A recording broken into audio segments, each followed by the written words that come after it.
Jovem Pan Saúde. Olá, bem-vindo, bem-vinda ao Jovem Pan Saúde. Eu sou Lívia Zanolini e te agradeço demais a companhia mais uma vez.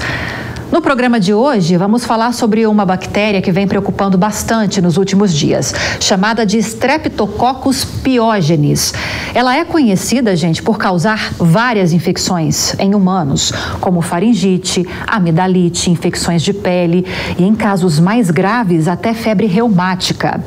Recentemente, a morte de 3 crianças e a internação de outras 4 com sintomas de infecção bacteriana numa cidade no interior de Minas Gerais tem causado apreensão em relação a essa bactéria. Porém, é muito importante destacar que, de acordo com especialistas, a bactéria é comum e, se diagnosticada, pode ser tratada com facilidade. Só um spoiler, eu trouxe para você. Quem vai trazer mais informações a respeito dessa bactéria para a gente, sintomas, tratamento para essas doenças que ela pode causar, é a infectologista do Centro de Prevenção do MNA, doutora Giovana Sapienza. Doutora, obrigada pela presença, bem-vinda ao Jovem Pan Saúde. Obrigada. E também a pediatra pela Sociedade Brasileira de Pediatria, a doutora Ana Bom. Doutora Ana, bem-vinda também, obrigada. Obrigada, é um prazer estar aqui. O nome é complexo dessa bactéria, Streptococcus pyogenes. Repetir certinho? Sim, é isso mesmo? Certinho, é isso mesmo. O mais interessante é saber o que realmente ela causa. Eu trouxe alguns exemplos, algumas doenças que ela pode causar. E qual é o tamanho da preocupação que a gente tem que ter em relação a ela, doutora Giovana? Bom, essa é uma bactéria que, na verdade, não é nova, muito antiga, né? Onde antigamente, quando não se tinha antibióticos, ela realmente causava muitas mortes e muita preocupação. Ela é a bactéria da escarlatina. Não sei se é mais comum. Pode falar à vontade. Pra gente nada é comum nessa área, viu? Ela é da escarlatina, né? Que é um dos espectros da doença. Então, é uma bactéria que ela pode dá desde faringite, aí causar escarlatina, que é a faringite, junto com umas manchas no corpo, né? Manchinhas vermelhas. Manchinhas vermelhas, exatamente. Escarlatina vem de escarlate, sim, de vermelho. E assim como também pode causar infecções graves na pele, né, como impetigo, e até infecções que a gente chama de faceite necrotizante, onde você precisa fazer cirurgia para tirar, para limpar essa pele, né, tirar o tecido que ela está acometendo para, por exemplo, salvar a vida do paciente. Claro que isso em situações mais extremas. E ela também causa uma septicemia, né? Ela pode causar inclusive meningite, inclusive pneumonia, tá? E ela também causa uma septicemia, causando que a gente chama de síndrome do choque tóxico pelo Streptococcus, tá? Que pode ser o que tem acontecido e ocasionado a morte de algumas crianças. A gente não tem, né, exatamente detalhes do que ocorreu. Isso é investigado ainda, né? Exatamente. Mas a principal, o que ela causa principalmente é a faringoamidalite, né? A faringite, a amidalite, aquela que você olha, abre a garganta da criança e você vai ver placa de pus ou manchinhas no palato, e aí acompanha realmente de febre e prostração, né? Então a criança começa a não querer comer, a ficar mais debilitada, porque a bactéria tá agindo e ela é muito que a gente chama de virulenta. Ela joga toxinas no corpo, né?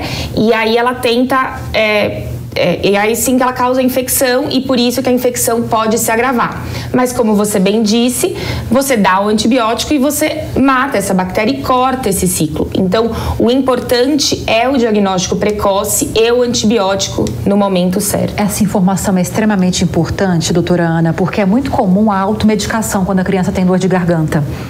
Só que pode ser um problema grave se não for tratado da forma correta.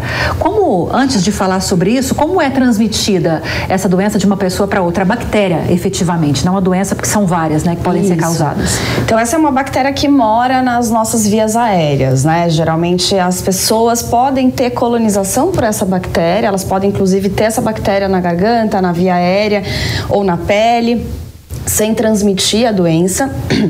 E a bactéria, como ela é muito agressiva, em algum momento ela pode realmente infectar e aí causar a doença. E aí de pessoa para pessoa ela passa através dessas gotículas da gente conversando aqui, né? Uma saliva que, enfim, entra em contato com uma outra pessoa, ou até mesmo pelo contato direto na lesão, né? Então, por exemplo, a Giovana comentou do impetigo, essa é uma doença de pele, onde vários machucadinhos, né, estão na pele, a bactéria tá ali, e é muito comum as crianças coçarem esses machucados. Na hora que eles coçam, põem a mão no rosto, aí a pessoa se infecta e espalha. Perfeito. E o contato que a senhora estava destacando, né? A pessoa que está com esse problema de pele, por exemplo, não pode nem pensar em encostar em outra pessoa, porque pode ser transmitida a bactéria. Isso, o ideal é que... Isso é uma doença super comum em irmãos, por exemplo, né? Uma todos criança juntos, né? fica muito junto, às vezes a unha tá mais suja, então realmente o contato direto com a lesão e o contato posteriormente com a boca, com o nosso rosto,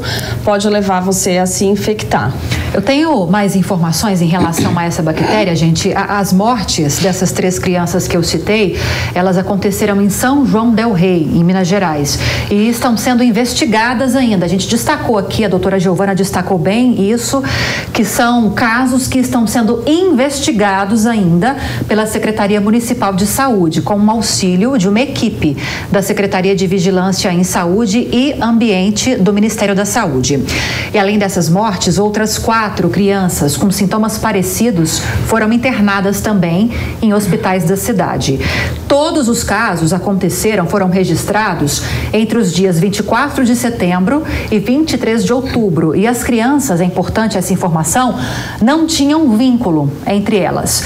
A Prefeitura da cidade anunciou que as escolas estão passando por um processo de limpeza e, por esse motivo, as aulas foram suspensas até o dia 5 de novembro. Além de São João del Rei, outros 6 municípios do estado também estão passando por esse processo de desinfecção das escolas, uma medida preventiva.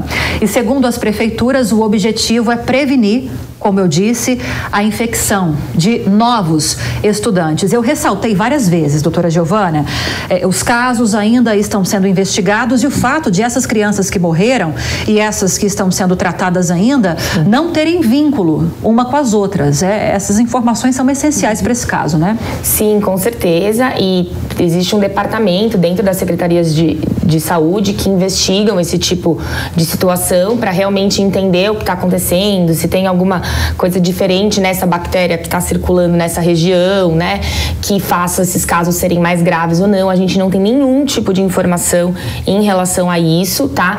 O que a gente precisa ter em mente é que é uma bactéria comum e que é muito comum ter transmissão dentro de escolas de uma criança para outra, até porque, como a doutora Ana disse bem, a transmissão ela ocorre por contato, né, por gotícula, por lesão de pele, que é muito difícil da gente prevenir em criança, até por isso que ela é muito mais comum em criança do que nos adultos, né, porque a criança tem muito contato, você não consegue conter, às vezes higienizar os brinquedos toda hora da forma adequada, lavar a mão da criança. Adulto já tem essa dificuldade. Exatamente. Né, então, assim, é comum isso, a bactéria existe, tá? Então, precisa tentar entender se realmente é um aumento de casos ou se, eventualmente, porque teve essa morte, estão se prestando mais atenção e acabou se vendo que tem mais casos dando mais importância para os casos na região, mas que já talvez acontecessem. A gente não sabe isso, né? Não se fala em surto. Exato. Isso é importante. Não se fala em surto, não é para ficar preocupado, não vai espalhar e contaminar tanta gente que nem um vírus, tá? Isso também é muito importante, porque você não pega pelo ar, né? Então, máscara não protege para a infecção da bactéria, tá? Então, isso que eu acho que é muito importante para não criar nenhum tipo de pânico. Eu acho que o fechamento das escolas convém até como uma medida para tentar conter um pouco se está tendo alguma transmissão, mas isso pode estar acontecendo até dentro de casa, né? Não necessariamente na escola, como a doutora Ana falou, entre irmãos, entre alguém da família que teve a infecção.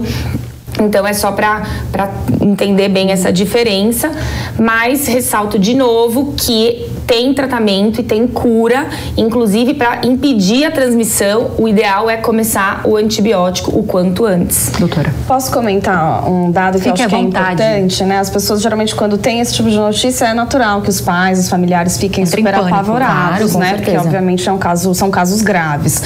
Mas essa bactéria, como a doutora Giovana comentou no começo, ela tem um espectro de apresentações, né? Muitas doenças têm isso. A gente tem um mesmo bicho que causa quadros clínicos diferentes. E essa diferença entre os quadros clínicos muitas vezes depende do próprio organismo da pessoa que foi infectada. Então, por exemplo, se nós três nos contaminarmos, às vezes você vai ter só doença de pele, eu vou ficar super grave e a Giovana vai ter uma dor de garganta. Ou nem tenha nada. Ou às vezes nem tenha nada. São ambientes diferentes. São pessoas diferentes, organismos diferentes, e sempre os quadros mais graves, felizmente, eles são mais raros, né? Essa é uma bactéria que a gente está na sazonalidade dela, ela geralmente cursa aqui no Brasil, ela infecta as crianças entre agosto e dezembro, então a gente está bem no curso dela, e aí quando aumenta a contaminação e as infecções, a gente acaba tendo mais casos graves, mas que ainda assim o pessoal está investigando, mas isso tende a ser sempre a raridade. Essa doença é super comum, mas felizmente esse tipo de evento é muito raro. Agora, doutora Ana, a gente estava falando da dificuldade de controlar uma criança. Embora a gente não esteja falando ainda de surto e que, se diagnosticada a presença dessa bactéria, são casos mais tranquilamente contornáveis, não dá para a gente deixar de ter alguns cuidados, Sim. né? E quando se fala em criança, é difícil controlá-la. Quais são as orientações para minimizar esse risco? Perfeito, eu acho que é super importante manter unhas bem cortadas, né? Como a gente comentou, uma das apresentações mais comuns na infância são as doenças de pele, as doenças ao redor da boca, né? Lesões aqui ao redor da boca e ao redor do nariz. A criançada coça muito e esse é um foco muito grande de contaminação alheia, né? Então, manter as unhas bem cortadas, realmente tentar, na medida do possível, lavar as mãos das crianças, percebeu que está muito sujo, né? Lavar. Se seu filho tiver com febre, tiver mancha na pele, tiver dor de garganta, procure um serviço médico assim que possível, porque acho que isso, o tratamento, como ele é super rápido, quando identificada a bactéria, 24 horas depois do antibiótico, ela morreu. Olha. Então, a gente diminui bem, assim, a contaminação. Então, se seu filho não tá legal, procure um serviço médico e não leve para a escola, porque é muito comum o pessoal levar a criança, é só uma febre, ou enfim, tá com algum quadro, né? A gente entende que o pessoal tem a vida corrida, mas realmente, se seu filho estiver doente, levar para a escola aumenta muito o risco de contaminação de todos aqueles alunos que estão lá, né? Importantíssima essa informação, porque às vezes a criança tá em condições de ir, não tá tão mal assim, os pais pensam exatamente dessa forma, mas acaba colocando em risco também outras crianças que até então estão saudáveis. A automedicação, nesse caso, pode piorar a situação, então, doutora? É que a automedicação, ela pode, por exemplo, mascarar e atrasar o diagnóstico, né? Porque você vai impedir uma febre e aí, às vezes, a febre era para ter sido mais alta e você ter ficado mais atento, ter levado essa criança antes, ou não vai dar uma dor de garganta tão importante que você se preocupe. Uma coisa muito importante é que a criança precisa ser examinada, né? Precisa olhar a garganta da criança, precisa olhar a pele da criança, às vezes tirar a roupinha da criança e para o médico poder fazer o diagnóstico correto e não tratar como, por exemplo, uma virose, porque não é uma virose, então não vai melhorar sozinha, ela precisa do antibiótico, tá? Então eu acho que é isso que é o recado importante para os pais quando forem levar no pronto-socorro, né? A criança precisa ser examinada para poder fazer o diagnóstico. O diagnóstico não é difícil, ele é clínico, ele é um diagnóstico que dá para se suspeitar que é uma infecção bacteriana pela história e pelo exame físico, às vezes não no início, pode acontecer de no início, não, parece só uma virose, né, um quadro, a garganta ainda não tem nenhum sinal que leva a pensar em infecção bacteriana, mas aí vai evoluir 24, 48 horas, que é o tempo suficiente de você examinar a criança, dar o antibiótico e evitar, por exemplo, uma morte nesse caso, mas como a doutora Ana falou, às vezes depende da criança, né, do organismo né?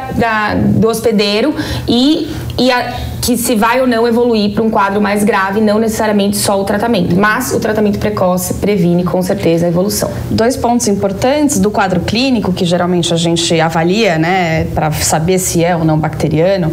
Essa doença é geralmente uma doença de criança maior, então ela é uma doença que o pessoal comenta, é doença da escola, doença de adolescente e criança de 5 anos para cima. Bebês dificilmente são infectados por essa bactéria. A bactéria, ela tem ali um processo de adesão, que a gente fala de grudar na garganta do indivíduo, do paciente, que para bebê isso dificilmente acontece. Então é uma doença que a gente vê em criança de 5, 6, 10 anos, né? Então esse é um ponto que às vezes você tem um bebezinho, já tranquiliza um pouco, né? E o segundo ponto diz respeito aos sintomas respiratórios. Geralmente virose, que nem a doutora Giovana comentou, são quadros, os vírus, eles dão muita coriza, nariz entupido, uma tosse, aquela tosse carregada. Essa bactéria pode dar isso, mas é bem mais raro. Como a gente está acentuando, é doença de pele, muita dor de garganta sem a presença desses outros sintomas respiratórios, febre alta, indisposição elevada. Então, às vezes para os pais, né, também dá uma diferenciada. Tá todo encatarrado? Não deve ser isso, mas claro, persistiu, tem que sempre examinar, né? Obviamente, tem toda a razão, doutora. Deixa eu só dar as boas-vindas para nossa audiência que está chegando agora aqui ao Jovem Pan Saúde.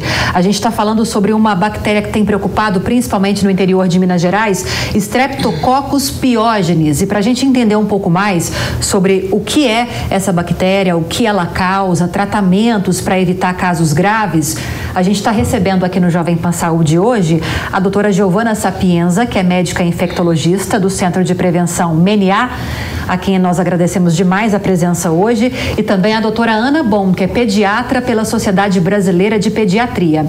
A gente segue falando sobre isso e esse ponto, doutora Giovana, de alertar os pais que têm bebezinhos é muito bem-vindo, porque eu conheço vários que têm, e criança quando começa, bebês, crianças de 1 ano, talvez não tão bebezinhos, mas 1 ano, 2 aninhos, 3, quando começam a ir para a escola, é muito comum, o sistema imunológico ainda não está preparado para a criança entrar em contato com tantos agentes infecciosos, né? E muitas adoecem. Sim. É muito comum as crianças ficarem adoecerem.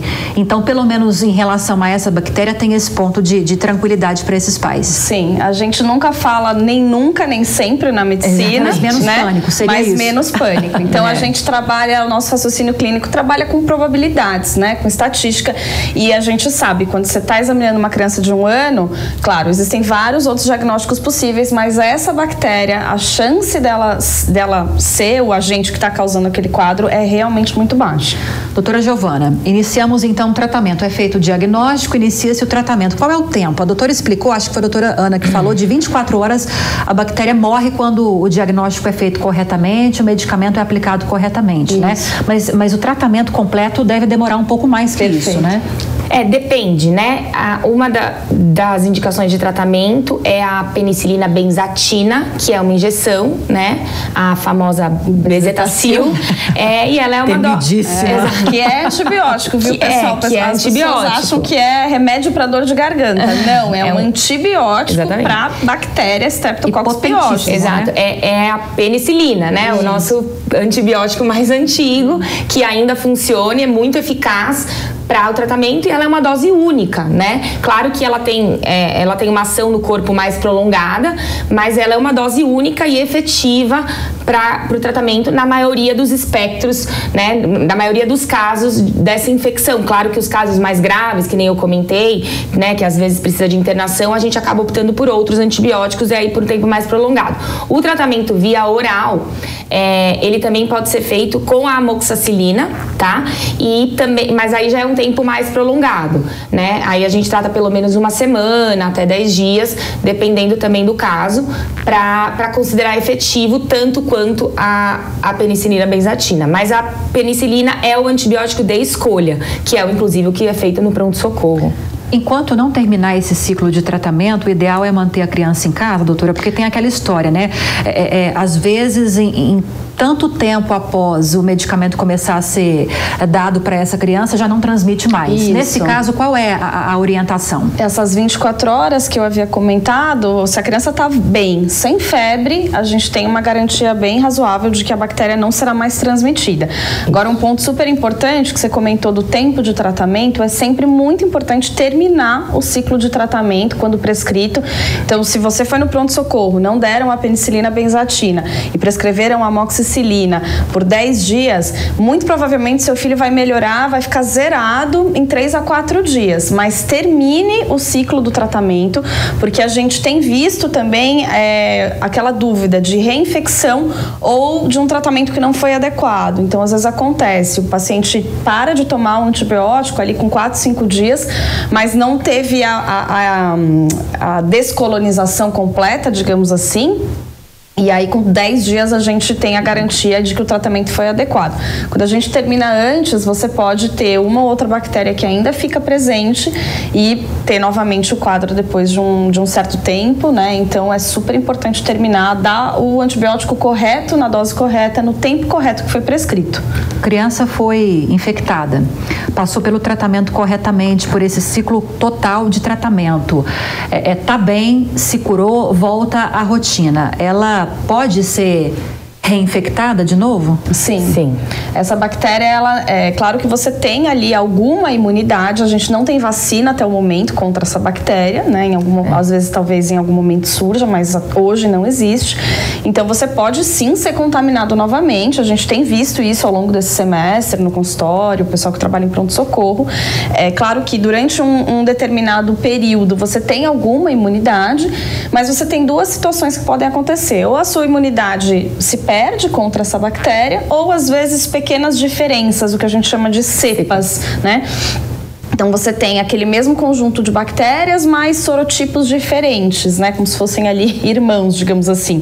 Então, você pode ser infectado por um outro sorotipo deste mesmo grupo, causando a infecção novamente, mesmo que você já tenha tido. E você pode também ter uma outra apresentação. Isso. Então, hoje eu tive escarlatina, daqui 2 meses eu tenho uma infecção de pele, por exemplo, né? Então, você pode sim ser infectado de novo, isso inclusive é comum. Isso tudo tem relação com a imunidade do paciente, doutora, ou não? O paciente, se ele está bem em relação à imunidade, a chance de ele conseguir se proteger de novas infecções é maior? Como funciona isso? Ou não necessariamente, porque pode ser só porque ele entrou realmente em contato de novo com a bactéria, né? E aí, assim, não é porque a gente fica doente que a nossa imunidade está ruim. Se a gente consegue controlar a doença, evitar de a doença ficar grave, mesmo tomando um antibiótico, mas a gente respondeu bem à doença, isso significa que a criança tem uma resposta imune adequada, né? A gente entra em contato com o agente e manifesta a doença, porque às vezes a gente recebe o agente num inóculo elevado, né? E assim, uma carga bacteriana mais alta, então você vai adquirir a infecção mesmo estando com a imunidade adequada. Não significa que se o seu filho pega 2, 3 vezes a mesma bactéria, necessariamente ele tem um problema de imunidade. Claro que tem que ir para o pediatra, fazer avaliação, né? Buscar outras questões, e isso é só uma consulta médica que vai poder dizer, mas no geral não significa que a imunidade está ruim. Ficar doente é algo normal da infância, exato, né? Então, a gente que é pai e mãe fica sempre muito apavorado quando os filhos ficam doentes, mas isso é esperado para o nosso sistema imunológico aprender a combater, para quando a gente vira adulto não ficar mais tão doente.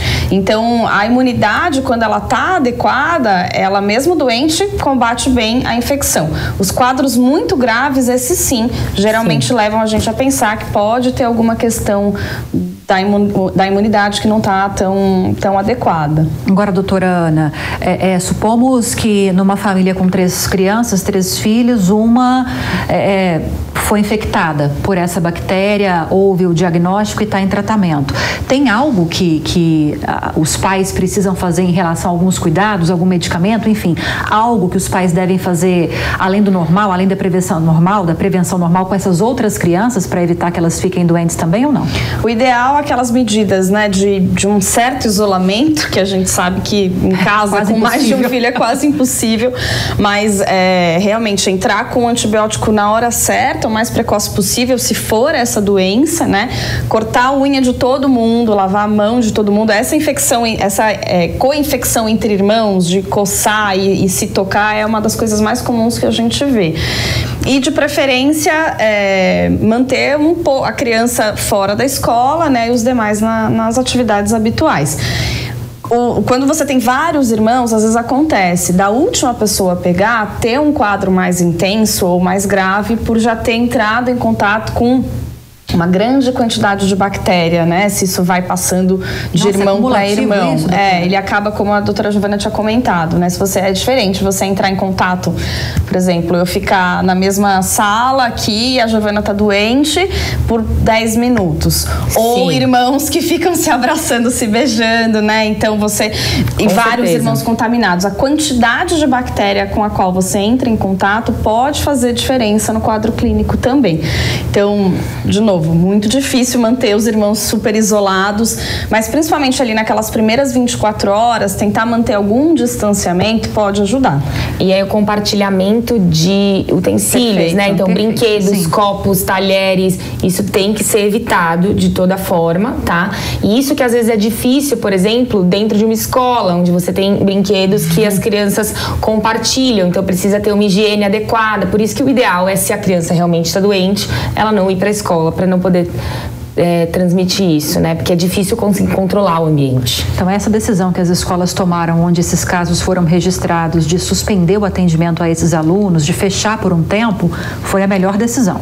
Na verdade, foi uma decisão importante, dado o número de casos, até pela repercussão que está tendo, mas precisa se manter outras medidas quando as aulas voltarem, né? Você não consegue resolver. Se você tiver uma criança que está doente, que vai voltar para a escola, você já começa o ciclo novamente.